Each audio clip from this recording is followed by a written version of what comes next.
우리가 사는 사회는 용서를 그다지 반가워하지 않습니다. 용서를 하는 것도 싫어하고요. 누군가에게 용서를 구하는 것, 받는 것도 그다지 좋아하지 않습니다. 누군가에게 피해를 받으면 그 피해에 대해서 몇 배나 갚으려고 사람들은 혈안이 돼 있고요. 또 가해자는 용서를 구하지 않는 것이 마치 자신의 권리라도 되는 것인 양 그렇게 끝까지 발뺌을 하는 것이 우리가 사는 이 세상의 지금 모습입니다. 국가의 지도자부터 누군가에게 용서하거나 사과하지 않는데 어느 누가 정직하게 사과를 하겠습니까? 자기 잘못을 인정하면 온갖 사람들이 물어뜯고 헐뜯고 비난을 하기에 바쁜데 누가 용기를 내서 그렇게 용서를 하겠습니까? 사람들은 용서를 구하는 사람을 약한 사람으로 인식해서 그가 죽을 때까지 저주를 쏟아내고요. 반대로 고소고발, 그러니까 맞고소를 하는 사람들에게는 굉장히 조심하고 그 사람을 두려워하고 찍소리를 못합니다. 이처럼 이 사회는 용서를 더 이상 환영하지 않습니다. 이제는 용서보다는 심판, 정의를 외쳐야 보다 인정을 받는 시대입니다. 잘못을 인정한다. 이것은 용감하지 못한 약한 사람들이 하는 일로 취급되고 있습니다. 저는 이런 현상을 보면서 이렇게 분석을 합니다. 모두가 다 피해자가 되려 하는 시대라고. 이 시대는 피해자, 언더독 이런 류의 사람들이 더 큰 목소리를 낼 수 있습니다. 반대로 누군가를 용서하는 순간 그동안 권리처럼 주장하던 그 피해자의 자리에서 내려와야 하니 끝까지 피해자가 되고자 용서하지 않는 것이죠. 그렇다고 여러분 제가 가해자의 권리를 보호해야 된다 이런 얘기를 하려는 게 아니고요. 피해자가 당연히 마땅한 그 피해에 마땅한 합당한 위로와 보상을 받아야 합니다. 가해자도 그 가해에 대한 합당한 사과와 또한 그 처벌을 받아야 하는 것이 이것이 성경이 말하는 정의이며 용서와는 또 다른 별개의 문제입니다. 다만 누군가를 용서하지 않으므로 분에 넘치는 권리를 취하려 하고 피해자가 되었다고 해서 가해자의 인생을 좌지우지하려 하는 이런 악한 시도는 우리가 막아야 한다는 뜻입니다. 무엇보다 우리가 절대로 잊지 말아야 될 것이 있다면 이것입니다. 우리도 언젠가는 누구에게 용서를 구해야 하는 그런 날이 올 수도 있다라는 것. 지금이 아니더라도 언젠가는 우리도 용서가 필요한 사람이 될 수 있습니다. 그러므로 이 사회는 여전히 용서라는 가치가 필요합니다. 가해자는 죄에 합당한 처벌을 받음으로 피해자에게 용서를 구해야 하며 피해자는 역시 그 증오로부터 벗어나기 위해서라도 그 굴레를 벗어나기 위해서라도 누군가를 용서해야 합니다. 하지만 앞서 말씀드렸다시피 이 시대는 용서를 구시대의 유물처럼 여기고 있습니다. 용서를 가르치는 교회까지 증오하고 있습니다. 내가 이 누군가를 증오하고 미워하고 내가 피해자가 되어서 내가 합당한 보상을 받는 것이 내 권리인데 누군가를 용서하라고 한다면 그 모든 것을 내려놓아야 하는데 교회가 그렇게 가르치니 이 교회의 가르침이나 또 이 복음의 원리를 나쁜 것으로 돌려버리고 있다는 것이죠. 여러분 어떻습니까? 성경이 말하는 용서가 이 시대가 가르치는 이 시대가 추구하는 정의와 과연 어울릴까요? 시대가 변했으니 이제는 정의만 외쳐야 하고 용서는 필요 없다라고 그렇게 취급해야 할까요?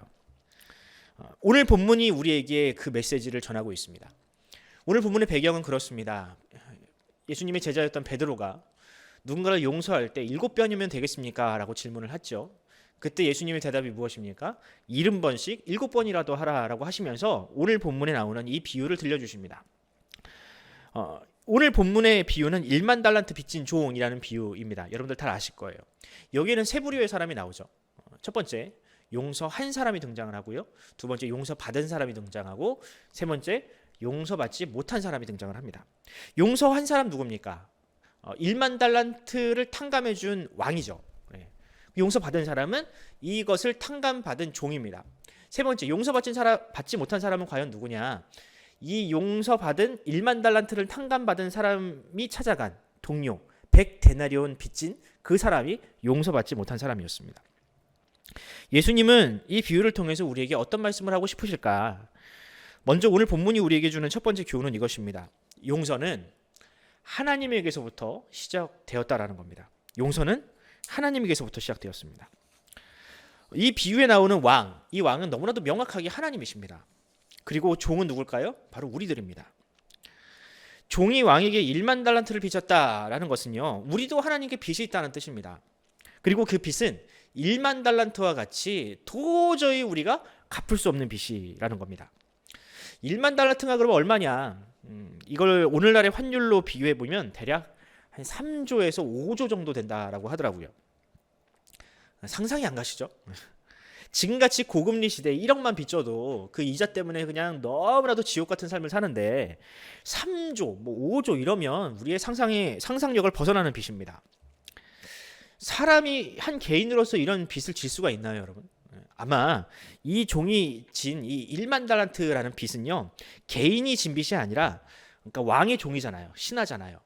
그러니까 어떤 정책이나 어떤 국책 사업이 실패로 돌아가면서 낭비된 세금, 또 혹은 횡령한 돈, 이런 돈일 가능성이 큽니다. 하지만 그 빚을 이 관리가 직접 책임을 져야 했지만 왕은 그 책임을 면해주고 그 채무까지 탕감해 주었습니다. 왜냐하면 이걸 갚을 수가 있나요? 못 갚는다는 얘기죠. 이 빚은 개인이 감당할 수 없는 너무나도 큰 빚이니 이 빚을 탕감해 준 것입니다. 자, 그러면 우리가 진 빚이, 하나님께 진 빚이 1만 달란트와 또 혹은 그 이상의 빚이라면 우리가 하나님께 도대체 무슨 빚을 졌을까요? 여러분, 그 빚은요, 돈으로도 갚을 수 없는, 살 수 없는 생명이라는 빚입니다. 우리는 하나님 앞에 죄를 범했죠. 그리고 그 죄의 삭은 바로 사망, 생명이었습니다. 동의하기 힘들겠지만 이것이야말로 바로 하나님의 계산법이었습니다. 왕은 그 종이 1만 달란트를 갚을 능력이 없다는 것을 알고 그 빚을 탕감해 주었습니다. 만약 왕이 이 종에게 너 끝까지 이 빚을 갚아라 라고 요구했다면 이 종은 과연 어떻게 했을까? 어떤 일이 일어났을까요? 여러분, 부모님이 정말 빚을 너무 많이 져서 그 가정의 고통스러운 경험을 여러분들이 해본 적이 있나요? 저는 있거든요. 제가 어렸을 때 집에 어떤 그 사람들이 막 구둣발로 막 들어와가지고 저희 집 가전제품이며 가구며 여기다가 막 빨간 딱지를 붙였던 적이 있어요. 이 시간이 한 30년도 훨씬 넘게 지난 일인데 아직도 제가 그 일을 기억을 합니다. 또 혹은 제가 어렵게 모은 돈을 부모의 빚 때문에 이 돈을 고스란히 드려야 했던 적도 있고요. 만약 왕이 종에게 그와 같은 요구를 했다면 그 종의 집에도 그와 같은 일이 일어났을 겁니다. 종의 주변 사람들과 그 가족들이 정말 지옥 같은 삶을 살았을 거예요. 그 사람이 이 사기를 쳐서 그 빚을 갚으려고 노력할 수도 있고요. 살인과 또 혹은 어떤 고리대금을 통해서 다른 사람들을 괴롭게 했을 수도 있고요. 무엇보다 가족들에게 스트레스를 풀고 그 자녀와 그 부인을 노예로 팔아넘기고 이런 일들이 일어나지 않았겠습니까? 왕은 이런 증오와 이런 죄악들의 악순환이 일어나는 것을 원치 않았습니다. 그래서 왕은 자신의 손해를 극구 뒤로 하고도 그 종을 용서했던 것입니다. 물론 그 1만 달란트가 사라지는 것은 아닙니다. 진 빚이 있는데 왕이 그를 용서하면 그 빚은 왕이 고스란히 감당해야 되는 거예요. 하지만 이 증오의 고리를 끊기 위해서는 왕은 그 1만 달란트를 포기했던 것입니다. 이처럼 여러분, 왕은 그저 종 한 사람이 불쌍해서 용서한 것이 아니었습니다. 왕은 종과 그의 가족과 그 주변 사람들의 생명과 그들을 사랑함으로 이 돈보다 훨씬 더 중요한 가치를 사랑함으로 그렇게 용서했던 것입니다. 지난주 저는 하나님의 사랑이란 과연 무엇인가에 대해서 여러분들과 나눴죠. 하나님의 사랑이란 과연 무엇인가.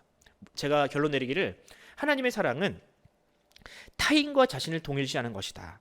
타인의 아픔까지도 공감할 수 있는 것이야말로 진짜 사랑이다라고 이야기를 했습니다. 그런데 그 사랑을 지금 이 왕이 가장 먼저 실천하고 있다는 사실입니다. 만약 우리가 누군가를 용서하려면, 다시 말하면 사랑하려면 손해를 감수해야 합니다.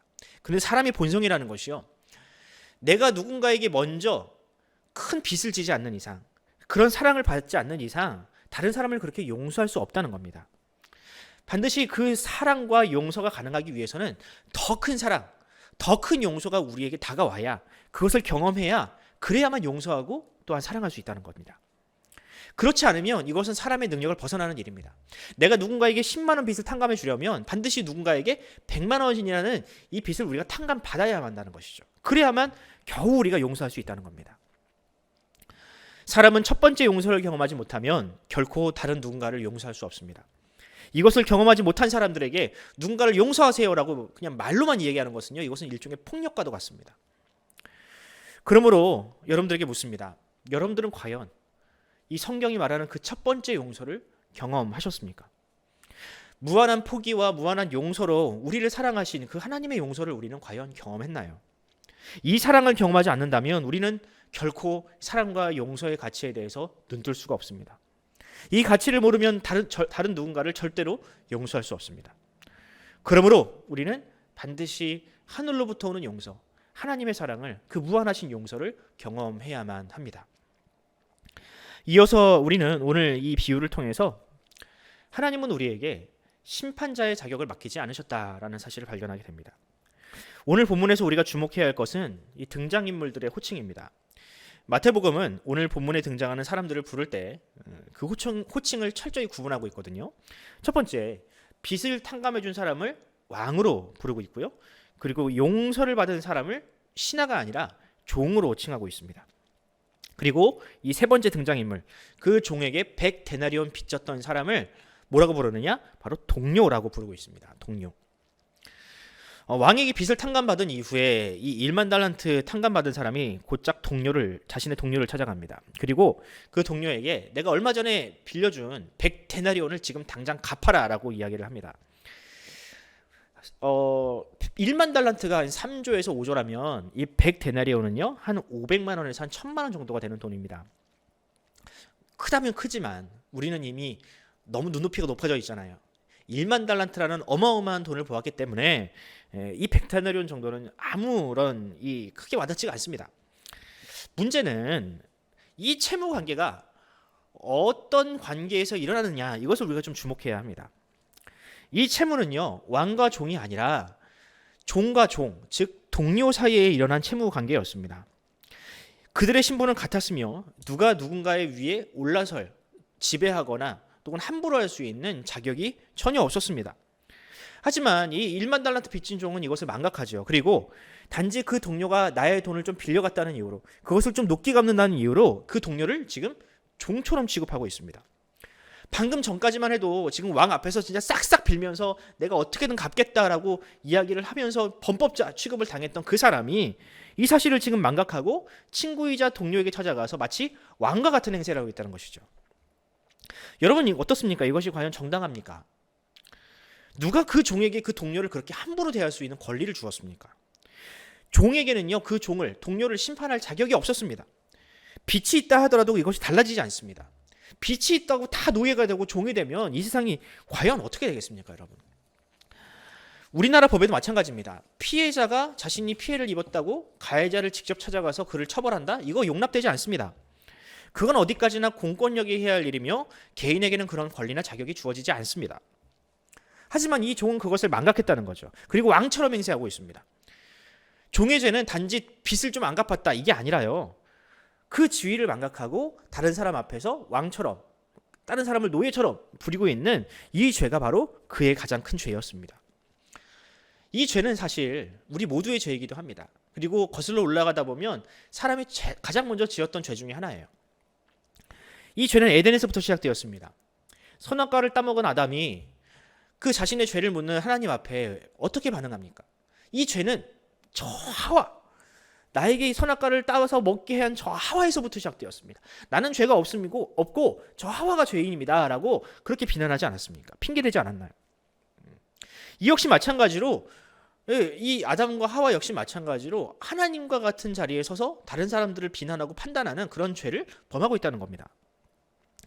여러분, 이 용서하지 않고 다른 사람들에게 용서와 긍휼을 베풀지 않는 것은요 단지 마음의 상태일 뿐이지만 하나님은 이것을 하나님의 자리를 탐하는 죄라고 인정하신다는 겁니다.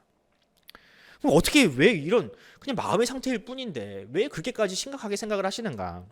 여러분, 언제나 하나님께서 규정하시는 죄라는 것은요 행동이 아닙니다. 하나님이 규정하시는 죄는 마음 상태입니다. 형제를 미워하거나 그를 향해서 라가라, 욕을 하고 미워하고 증오하면 그 사람을 살인한 것이나 다름없다라고 예수님께서 말씀하시잖아요. 그러므로 우리는 우리 자신에게 이렇게 질문해야 합니다. 과연 나는 누군가를 용서하지 않음으로 인해서 누군가의 인생을 망가뜨리는 죄를 범하고 있지는 않은가? 나 자신을 증오의 테두리에 가둬놓고 다른 사람들을 지배하고 또한 함부로 하고 싶어하는 그런 죄악을 우리는 범하고 있지는 않은가? 과연 나에게 그럴 권리가 있는가? 우리가 질문해야만 합니다. 그럼 종의 죄는 여기서 끝났을까? 아니요. 이 종에게는 아직 더 큰 죄가 남아 있습니다. 그 죄는 하나님께서 우리에게 주신 용서라는 사명, 그 사명을 망각한 죄입니다. 하나님은 우리에게 용서라는 사명을 맡기셨습니다. 이 종이 이 동료에게 한 행동, 이것은요 곧장 왕의 귀에 들어갔습니다. 왕은 그 소식을 듣고 그 종에게 분노했습니다. 왕이 이 종에게 분노할 이유는 과연 무엇입니까? 왕은 이미 이 종이 갚아야 할 1만 달란트를 탕감해 주었거든요. 이미 끝난 물입니다. 비록 이 종이 양심 없는 짓거리를 했지만 이 종에게는요 자신이 빌려준 채무를 받을 만한 권리가 있었어요. 왕이 그렇게 했다고 해서 나도 그렇게 해야 한다 이런 법은 없는 거잖아요. 그러니까 법적으로는 이 종의 행동이 그 처벌을 받지 않을 수는 있을 거예요. 하지만 여러분, 왕이 1만 달란트를 포기하면서까지 이 종에게 기대했던 일이 있습니다. 종은요 이 왕의 꿈, 그러니까 왕의 기대를 무시하고 저버린 죄가 있는 겁니다. 왕은 과연 무슨 의도를 가지고 이 1만 달란트를 탕감해 줬을까? 왕은 자신의 용서를 시작으로 해서 그 나라에 용서와 사랑의 릴레이가 일어나기를 기대했습니다. 마치 이런 겁니다. 여러분, 얼마 전 이 전 세계를 휩쓸었던 아이스 버킷 챌린지라는 게 있었습니다. 이게 뭐예요? 그러니까 얼음이 가득 든 이 바스켓에다가 물을 채우고 그것을 뒤집어 써요.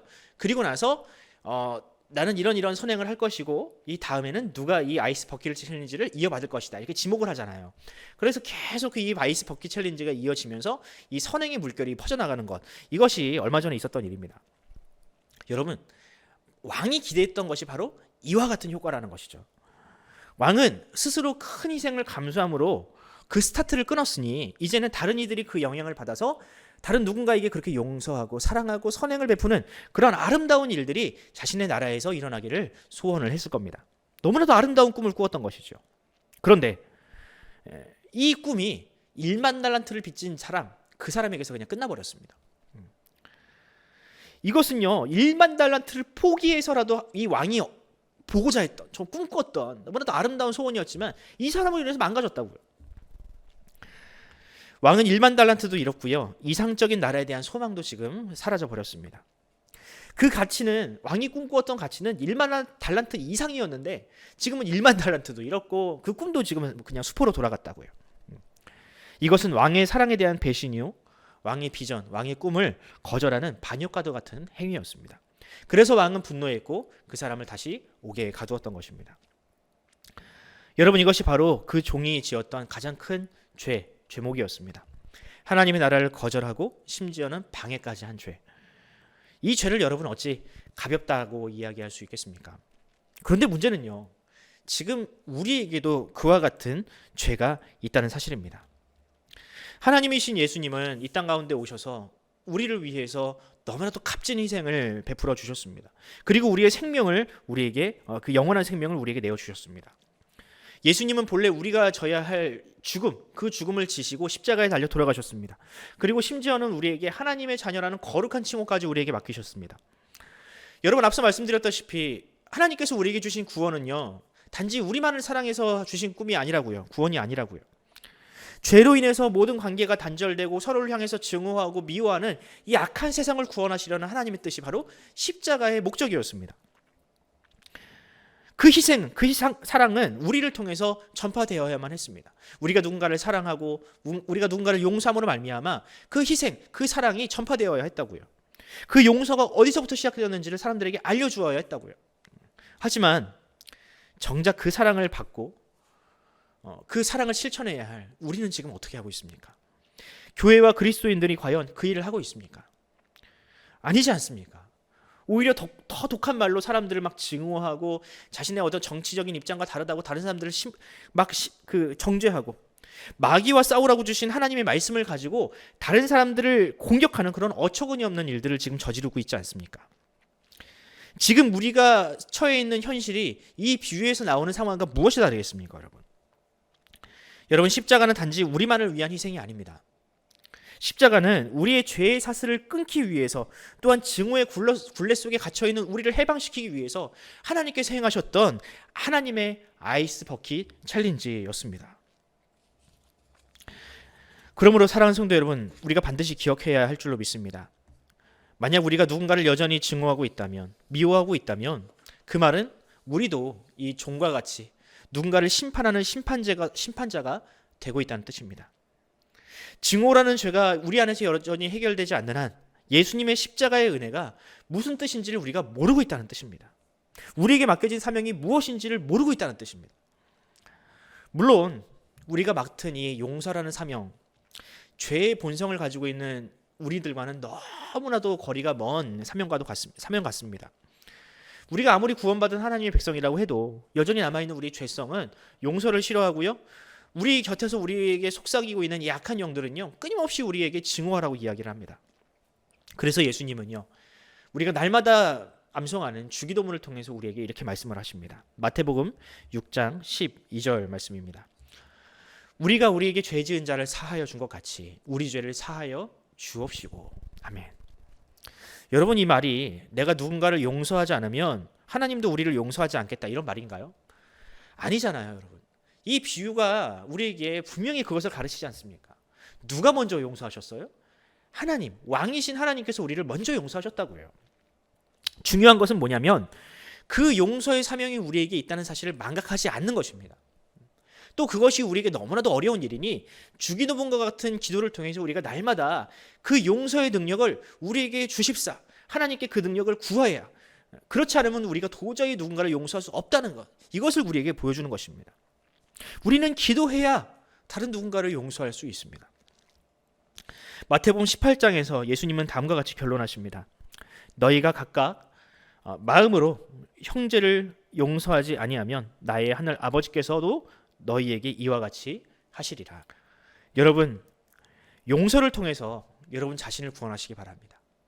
증오와 미움이라는 죄로부터 여러분 자신을 구원하시기 바랍니다. 또 이 세상, 용서할 줄 모르고 오로지 증오만 할 줄밖에 모르는 이 세상을 여러분들이 용서를 통해서 또한 구원하십시오. 용서를 싫어하게 만드는 이 약한 세력의 도전 앞에서 기도와 말씀으로 우리가 싸워 승리하시기를 간절히 소원합니다. 이제 말씀을 맺겠습니다. 2006년 10월 2일 미국 펜실베니아주 니켈마인스라는 조그만 시골 마을이 있습니다. 여기서 한 총성이 울렸습니다. 어떤 미친 사람이 초등학생들이 있는 교실에 들어와서 남자아이들은 다 내보내고 여자아이들만 남겨놓고는 그 학생들에게 총질을 해서 죽이고 또 자기 자신은 자살하는 이 끔찍한 일이 일어났습니다. 그 자리에서 5명의 소녀가 죽었고요, 5명의 소녀가 중상을 당했습니다. 범인의 범행 동기는 다음과 같았습니다. 9년 전 딸을 낳았는데 그 딸이 20분 만에 숨을 거두었다라고 합니다. 그러니까 신생아가 죽은 거예요. 안타까운 일이죠. 그런데 이 사람이 이 일이 일어나고 나서부터 자신이 신으로부터 저주를 받았다, 신은 나를 미워한다라는 그런 망상, 강박관념을 가지고 살게 되었습니다. 그러다가 이 평화로운 마을에 왔더니 자기가 원래 낳았던 그 딸 또래 아이들이 정말 너무나도 행복하고 즐겁게 살고 있는 거예요. 그걸 보면서 하나님은 나에게는 행복을 주시지 않으면서 왜 이 마을에는 이런 행복을 주시는가 라고 분노를 하면서, 신을 향해서 분노하면서 복수심에 그런 범행을 저질렀다라고 합니다. 이 마을이 그 일컬어 아미시 공동체라고 합니다. 아미시 공동체. 미국인들은 이 범인의 증오에 큰 충격을 받았고요, 그리고 또 이 피해자들이라 할 수 있는 이 아미시 공동체의 대응에 두 번째 충격을 받았습니다. 이 피해자들, 아미시 사람들은요, 자신의 딸, 자신의 손녀가 죽었음에도 불구하고 이 범인의 가정, 이 범인의 가정을 찾아가서 가장을 잃고 자살했잖아요. 가장을 잃고 정말 슬픔에 빠져 있는 이 부인과 두 딸, 그들을 용서했다고 합니다. 그들을 위로했다고 합니다. 그러니까 평생 그 사이코패스의 가정, 범죄자의 가정으로 낙인이 시켜서 살아가야 할 이 사람들에게 찾아가서 그들을 위로했다는 거예요. 그리고 이 피해자들은 이 범인의 가족을 찾아가서 그들 역시 피해자다, 그들은 절대 가해자가 아니다, 그들 역시 마찬가지로 이 일의 피해자다라고 불렀습니다. 그리고 또 이 아미시 사람들은 범인의 장례식과 하관식을 끝까지 지켰고 그 자리를 지켰다고 합니다. 뿐만 아니라 이 전국 각지에서 이 아미시 공동체에 성금을 보냈는데 이것의 일부를 똑같은 비율로 그들도 피해자니까 그들에게 전달하면서 그들을 위로했다고 하죠. 또 한 달이 지나서는 그 남편을 잃은, 그 범인의 남편을 잃은 이 이망인을 불러다가 초청해다가 그들을 위로하고 그들을 친교하는, 그들과 함께 식탁의 교제를 나누는 정말 위대한 용서의 어떤 그 모습을 보여주었다라고 하더라고요. 여러분, 무엇이 이 아미시 사람들로 하여금 이런 일을 할 수 있게 만들었을까요? 사실 이 아미시 사람들이 어떤 사람들이냐면 미국에서는 주류 기독교인들이 아니었습니다. 이들이 어떤 기독교였냐면 유대교의 전통을 따르는 백인들이었어요. 그러니까 구약의 전통을 따르는 백인들이었다는 거예요. 그러니까 오늘날 우리 시대로 말하면은 그 시대에는 그러니까 이제 오늘날 우리의 표현으로 이야기를 하면 좀 극단적으로 얘기하면 그 시대에는 그 시절 그 나라에는 이단처럼 분류되던 어떤 그런 사람들이었습니다. 그런데 이런 사람들이 정말 다른 사람들은 도저히 흉내도 내지 못할 이 용서를 실천했다는 사실에 사람들은 놀랐던 거죠. 무엇이 그 비결일까라고 묻는 사람들에게 이 아미시 사람들은 자신들의 신앙 고백에 그 힘이 있다라고 이야기를 합니다. 제가 그 신앙 고백 전문을 한번 읽어드리겠습니다. 우리가 믿고 고백하는 대로 주 그리스도는 제자들과 따르는 이들에게 모든 복수와 안갚음을 금하셨고 악을 악으로 저주를 저주로 갚지 말고 칼을 칼집에 꽂고 선지자들의 예언대로 칼을 쳐서 보습을 만들라고 명하셨다. 그러므로 우리는 그분을 본받아 누구에게도 고통이나 피해나 슬픔을 주지 말고 모든 사람의 최고 행복과 구원을 도모해야 하며 필요하다면 재산을 빼앗기더라도 주님을 위해 한 도시나 나라에서 다른 데로 피해야 한다. 이게 무슨 뜻이냐면 내가 피해를 당하면 그냥 떠나라는 거예요. 권리를 주장하지 말고. 그러니까 아무도 해치지 말고 뺨을 맞으면 복수하거나 안갚음을 하는 대신 다른 뺨도 돌려대야 한다. 나아가 우리는 원수를 위해 기도하고 원수가 줄이거든 먹이고 목마르거든 마시게 하며 그리하여 선행으로 그들을 설복하고 모든 무지를 극복하게 해야 한다라고 했다고 합니다. 이것이 그들의 신앙 고백이었다고 하더라고요. 사랑하는 성도 여러분, 그들이 믿는 하나님과 우리가 믿는 하나님이 다릅니까?